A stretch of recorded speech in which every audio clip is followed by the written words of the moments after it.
I'm political reporter Jack Fink, and I interviewed Texas Senator Ted Cruz about the impeachment trial in the Senate and other issues of the day. He said he doesn't believe that former President Donald Trump's language on January 6th and beforehand met the legal standard for inciting the deadly riots at the U.S. Capitol. I asked him to explain. Well, the question before the Senate is whether the president committed high crimes or misdemeanors, and in particular what the House managers have charged him with is incitement. It's clear on January 6th there was a terrorist attack on the Capitol. It was horrific. It was violent. It was criminal. It resulted in the murder of one police officer. And every single person who participated in that violent attack should be fully prosecuted, and they should go to jail for a very, very long time. The question before the Senate is not whether that was a horrific attack that needs to be fully prosecuted. Rather, the question is whether the president bears direct legal responsibility for what happened there. And, you know, the House managers spent a lot of time in their presentation showing really powerful, heart-wrenching video about the horrific events of that day, but very little connecting it directly to the president. What the president said in his speech, he said things like, we need to go fight. We need to fight like hell. We need to win. We need to take back our country. I got to tell you, Jack, you've been covering politics a long time. If words like fight and win and take back our country now satisfy the legal standard for incitement, then every political candidate in the country, all the way down to dog catcher, is about to be prosecuted for incitement. That's simply not what the legal standard provides. And so what is clear is that at the end of this trial, you're seeing an awful lot of Democratic anger and rage and hatred directed at Donald Trump. But this trial is going to end with an acquittal. It takes 67 votes to convict President Trump. There aren't 67 votes in the Senate. And so right now, the House Democrats are going through expressing their anger at the president, but it's going to be all for naught. Earlier this week, you said a former president can stand trial for impeachment after he leaves office or she leaves office, but the Senate doesn't have to hold a trial. You voted to dismiss. Can you explain? Well, sure. The constitutional question about whether the Senate has jurisdiction to try a former office holder is a close question. There are good arguments on both sides, and I've spent a lot of my life as a constitutional litigator arguing cases before the U.S. Supreme Court. I examine the question closely. I think the better answer is that a former president can be tried for impeachment, that we have jurisdiction, but that the jurisdiction isn't mandatory, that the Senate doesn't have to take it up. It is rather discretionary. An example of what I mean by discretionary jurisdiction is what the U.S. Supreme Court has. Every year, the U.S. Supreme Court, the vast majority of its caseload is discretionary. It chooses whether or not to hear the case, and in a typical year at the U.S. Supreme Court, there are about 8,000 petitions for certiorari, requests for the Supreme Court to hear cases. It grants typically about 80, about 1% of them. In this instance, what I argued and what I voted is that we should not take jurisdiction over the trial because, number one, the House didn't follow due process. It didn't provide any due process at all. The entire impeachment took 7 days. They held 0 hearings. They heard no witnesses. This was a political judgment. This was an expression of the rage and hatred of House Democrats to President Trump. That's not what the constitutional impeachment proceeding is meant to be. And then secondly, as we just discussed, under any reasonable or fair measure, the conduct of President Trump, look, his rhetoric at times is overheated, and I've disagreed with some of the language that President Trump has used. But under any fair measure, it doesn't meet the legal standard for incitement. And here's something important, Jack.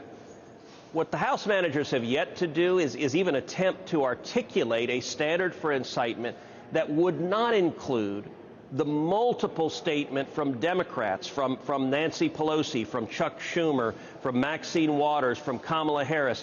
Chuck Schumer stood before the U.S. Supreme Court, called out 2 Supreme Court justices by name, and said, "You have unleashed the whirlwind and you will pay the price." Nancy Pelosi called police officers Nazis.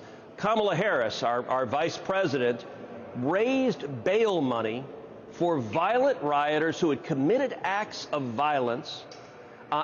Under any standard, if the Democrats are right that the president saying go fight, win somehow constitutes incitement, then there's no coherent way that the conduct of Schumer and Pelosi and Kamala Harris doesn't meet that standard as well.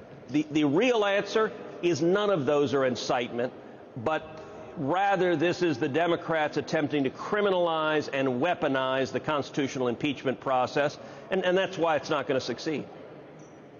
Aside from former President Trump, there's a lot of anger directed at you, as you know.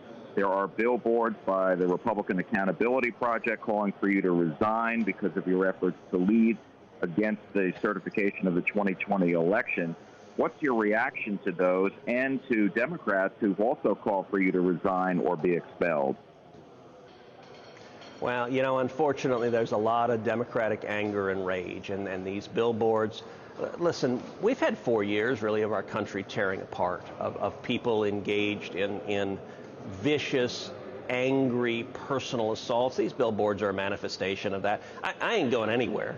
And look, if people on the left want to unleash partisan hate, that's their choice. I'm not going to respond in kind. And I actually think, you know, if you go back to the day of Joe Biden's inauguration, I was there, and he gave what I think was actually a very good speech. He gave a call to unity. I would very much like to see Democrats and Republicans heed that call to unity. This country needs to heal. Now, that doesn't mean that we don't disagree on substance and policy. And when the Joe Biden administration is proposing bad policies, when they're proposing raising taxes and hurting small businesses in Texas, when they're embracing communist China, I fully expect Congress to resist. But I think we should stop with the nasty, the personal attacks, the vilification, the demonization, the hatred. That's not good for our country, and that's not who we are. Have you received threats because of this? Unfortunately, I have, and that sadly is a part of serving in public office, is that you do have threats. But I will say the nasty rhetoric on the other side, the death threats directed at me and directed at my family, have increased substantially. And we've seen that across the board. And I think everyone needs to calm down. And remember, there's more that unites us than divides us. We can have good faith, civil disagreements. We can have discussions based on substance and policy. But this environment, listen, I think social media accelerates that. Right now, we live in a world where the left gets their news from left-wing sources, the right gets their news from right-wing sources. You unfriend anyone who disagrees with you. And it's almost like you're living in parallel universes. And we need to remember, you know, there was a time not too long ago in Texas and across the country where we would have institutions that helped bring us together, where even if you might be a Democrat or Republican, you'd go to church with someone who disagrees with you. You'd go to the Rotary Club with someone who disagrees with you. You'd be next door neighbors with someone who disagrees with you. And you'd learn, you know, they don't have horns. They're not the devil just because they want to raise taxes or lower taxes. I think we need to move back in that direction. And unfortunately, I think the increased threats of violence are a direct result of the nasty divisiveness we're seeing right now. I wanted to ask you about the COVID vaccine rollout. Yesterday, the federal government announced that 3 new centers coordinated with FEMA will be opening in Texas and will be providing 10,000 shots each day at each 3 places. Your thoughts on how the rollout is going? Well, listen, I think we've made real progress. Tens of millions of people have gotten vaccinated. That's important. We need to do more. We need to move faster.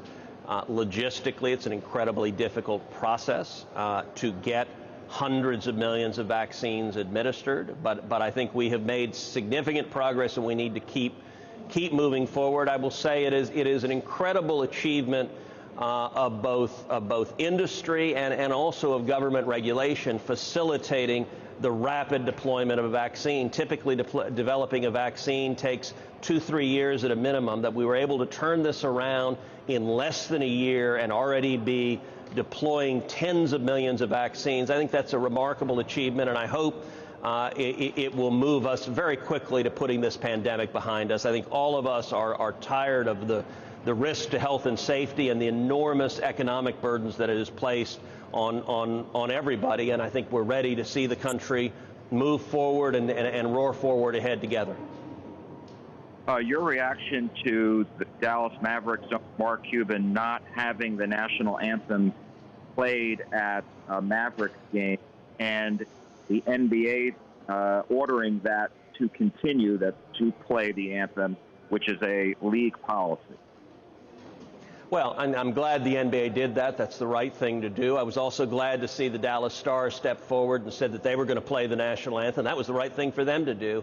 You know, I don't understand why you get some folks in the NBA that decide they want to politicize everything and that want to be very politically correct. Mark Cuban is very outspoken. Apparently, he has something against the national anthem, and he's chosen to argue and engage with many people, myself included, defending and celebrating, kneeling during the national anthem, not respecting our soldiers and sailors and airmen and Marines, disrespecting our law enforcement. I think that's unfortunate. I think it's particularly unfortunate in a city like Dallas, where the people of Dallas and the people of Texas, we love our country, we love America, and we want to honor America. And you know, frankly, going to a basketball game should be a time to be with your kids, to laugh, to have fun, to come together. It shouldn't be a forum for yet another nasty political fight. And I do wish some of the folks in the sports world would concentrate on putting on a great game rather than trying to lecture and condescend and attack half the people in the country they happen to disagree with. The lieutenant governor yesterday proposed a bill that would make it a state law in Texas to play the national anthem at sporting events. Your thoughts? You know, I don't think we ought to have a law mandating that. I believe in free speech, but I think it's an important celebration of who we are. And listen, I'm a diehard basketball fan. I love basketball. I cheer on the Mavericks. I'm a Rockets fan. I bleed Rockets red. And I got to say, last season, the NBA as a whole really politicized basketball, and it lost a lot of fans. It saw revenue plummeting, and unfortunately, Mark Cuban was right on the cutting edge of politicizing sports. I think, thankfully, the NBA realized this is bad for pro sports, and people don't go to a game to get lectured to. Frankly, I think we ought to be celebrating who we are as a nation and working to move together, forward together, rather than tearing each other apart. My last question, Senator, just going back to what you said before about receiving death threats, are you taking the proper precautions to make sure that you and your family are safe? Look, we're certainly taking precautions to keep me and keep my family safe, but it is a dangerous world. And, you know, at this point, I'm going to do my job. I'm going to do my job. I'm not going to be intimidated. I'm not going to be intimidated by people who engage in angry attacks. I'm not going to be intimidated by people who say nasty things. You know, it is a shame. It is a shame that public service now involves that if you step forward to represent your state, you invite just nasty personal vilifications. You know, I spend a lot of time on Twitter and engage on Twitter and try to have fun on Twitter, and you can't. Every other comment is an expletive and something telling you that you know how much they want you to go jump in a lake. That's not conducive to civil society, and I don't have the ability to control how others speak. I do have the ability to control how I speak, and at least on my end, I'm not going to speak of those who may disagree with me politically in those terms. I'll disagree with them on the merits and the substance, but I think we should respect each other's humanity and accord respect each other's dignity, and that's certainly how I'm going to approach it. And I hope as a country we move back in that direction. I think it'd be very good for our nation. Senator, thank you so much. Appreciate your time today.